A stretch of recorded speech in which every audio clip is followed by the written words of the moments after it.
बिस्मिल्लाहिर्रहमानिर्रहीम। अस्सलाम वालेकुम दोस्तों, आज की वीडियो एपिलेप्सी यानी मिर्गी के मर्ज़ के बारे में है। तो चलिए वीडियो शुरू करते हैं। मिर्गी के बारे में अमूमी मालूमात का जानना बहुत ज़रूरी है, क्योंकि लाइल्मी और मिर्गी के बारे में पाई जाने वाली गलत फहमियाँ अक्सर मरीज़ों के लिए जानलेवा होती हैं। मिर्गी का पहला दौरा पैदाइश से 20 साल की उम्र में होता है और उसकी ज़्यादातर वजूहात में पैदाइशी नकाइस या गर्दन तोड़ बुखार वगैरह होते हैं। ताहम निस्फ से ज़्यादा लोगों में इसकी वजह सिर्फ दिमागी खुलियों के बेरब्त बरकी लहरों का अखराज होता है। जहाँ तक इसकी अलामात का ताल्लुक़ है तो वो ये है कि दौरे से कुछ देर पहले मरीज़ को अपनी उंगलियों के पोरों पर सरसराहट महसूस होती है, जो अमूमन ऊपर की तरफ जाती हुई महसूस होती है, और इसके बाद मरीज़ बेहोश होकर दौरे में मुब्तला हो जाता है। ऐसी सरसराहट को मिर्गी की सरसराहट या कहा जाता है। इसके अलावा दौरे से कबल सर दर्द या दौरान सर की शिकायत भी लाहक हो सकती है। कई मरीज़ों के नाक से एक मखसूस किस्म की बू आने लगती है और आंखों के सामने चिंगारियां उड़ती हुई महसूस होती हैं। कई बार मरीज़ दौरे से पेशतर बुखार में मुब्तला हो जाता है और उसका सर कदरे एक तरफ झुक जाता है। मिर्गी का दौरा पड़ते वक्त मरीज़ अमूमन चीख मारकर एक तरफ गिर पड़ता है और तड़पने की सी कैफियत तारी हो जाती है। वीडियो में मज़ीद आगे बढ़ने से पहले आपसे गुजारिश है कि मेरे चैनल ईगल टीवी को सब्सक्राइब करें और साथ मौजूद बेल आइकन को दबाकर ऑल पर सेलेक्ट कर लें।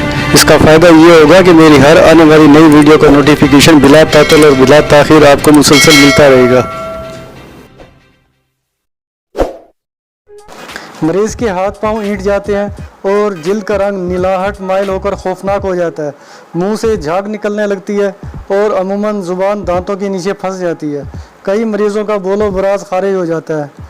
कुछ देर बेहोशी के बाद जब मरीज़ को होश आता है तो उसे शदीद थकान, सर दर्द या फालजी कैफियत या फतूर अकल की शिकायत बाकी रहती है।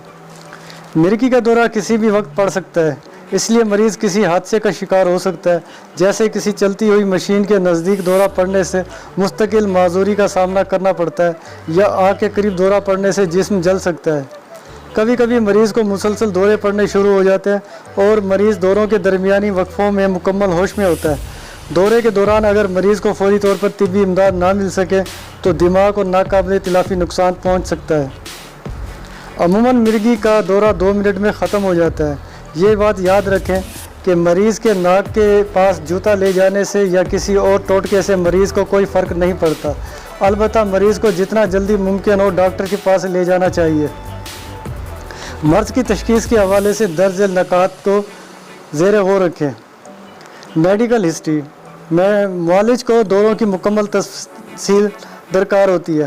ख़ानदानी या मौरूसी असरात का जायज़ा लेने के लिए मरीज़ के वालिद, वालदा या बड़े भाई बहन की मदद दरकार होती है। मरीज़ की ज़ाती हिस्ट्री बाशमूल हमल, पैदाइश और नशोनुमा के मुतालिक मालूमात दरकार होती हैं। इसके अलावा मरीज़ के समाजी, ज़हनी और जज्बाती पस मंज़र को जानने के लिए भी सवालात किए जा सकते हैं। जिस्मानी और आसाबी मुआयना। दौरों के असबाब जानने के लिए मरीज़ का मुकम्मल जिस्मानी और आसाबी मुआयना किया जाना ज़रूरी है, जो कि माहिर फिजिशियन खुद ही किया करेगा।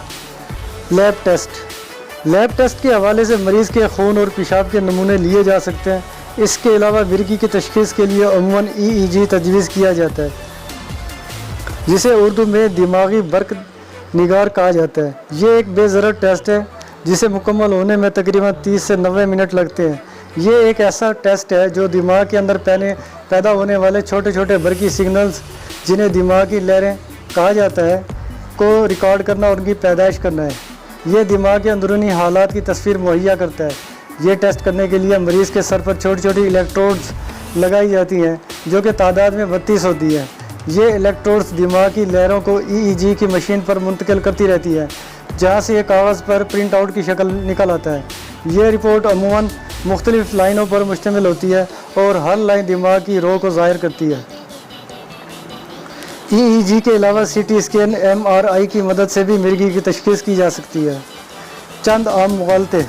मिर्गी से मुतालिक हमारे माशरे में आम तौर पर कुछ गलत तस्वुरात या मुग़ालते पाए जाते हैं, जिनका दूर करना इंतहाई ज़रूरी होता है, ताकि मरीज़ का सही इलाज मुआवजा किया जा सके और उसकी बर वक्त मदद हो सके। इस सिलसिले में चंद आम पाए जाने वाले तस्वुरात और उनकी तस्हीह की जा रही है। पहला मुग़ालता। मिर्गी के मरीज़ बच्चे दीगर सेहतमंद बच्चों के साथ अपनी तालीम जारी नहीं रख सकते।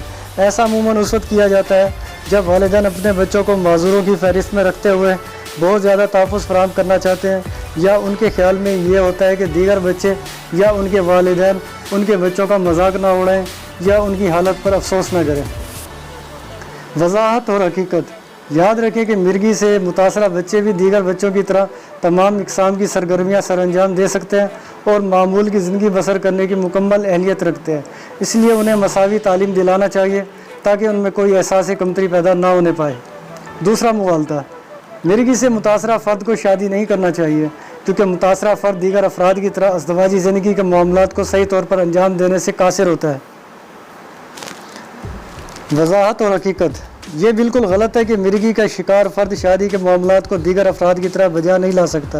یہ افراد بھی دیگر صحت مند افراد کی طرح اپنے ازدواجی معاملات سر انجام دے سکتے ہیں، اور دنیا بھر کے طبی ماہرین کا اس بات پر اتفاق ہے کہ طبی نقطہ نگاہ سے مرگی کے مرض سے متاثرہ فرد بھرپور اور مکمل زندگی بسر کرنے کی اہلیت رکھتا ہے۔ تیسرا مغالطہ: مرگی سے متاثرہ مریضوں کو شادی نہیں کرنی چاہیے، اور اگر شادی کر لے تو بچے پیدا کرنے سے اجتناب کرنا چاہیے، کیونکہ یہ مرض بچوں میں منتقل ہو سکتا ہے۔ وضاحت اور حقیقت: دنیا بھر کی تحقیق اس بات کی شاہد ہے کہ مرگی کا عارضہ بچوں میں منتقل نہیں ہوتا۔ اس کی وجوہات میں دیگر اسباب ہیں جو کہ صحت مند والدین کی اولاد میں بھی ہو سکتے ہیں۔ چوتھا مغالطہ: مرگی سے متاثرہ فرد کو ملازمت نہیں کرنی چاہیے، کیونکہ وہ اسٹریس یا کام کے بوجھ کو برداشت کرنے کے قابل نہیں ہوتا۔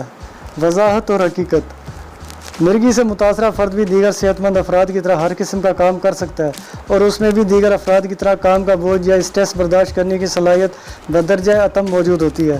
تاہم مرگی سے متاثرہ فرد کو غشی کا دورہ پڑ سکتا ہے، اس لیے جب یہ پتہ ہو تو ایسے فرد کی ڈیوٹی ایسی جگہوں پر نہ لگائی جائے جہاں مشینیں چل رہی ہوں یا انہیں ڈرائیور کی حیثیت سے بھی کام کرنا پڑے تو ان کو کام نہ کرنے دیا جائے۔ دوستوں، اس ویڈیو کو لائک کریں، سوشل میڈیا پر اپنے دوستوں کے ساتھ شیئر کریں، اور مجھے اجازت دیجیے، بہت جلد ملتے ہیں ایک نئی ویڈیو کے ساتھ۔ تب تک کے لیے اللہ حافظ۔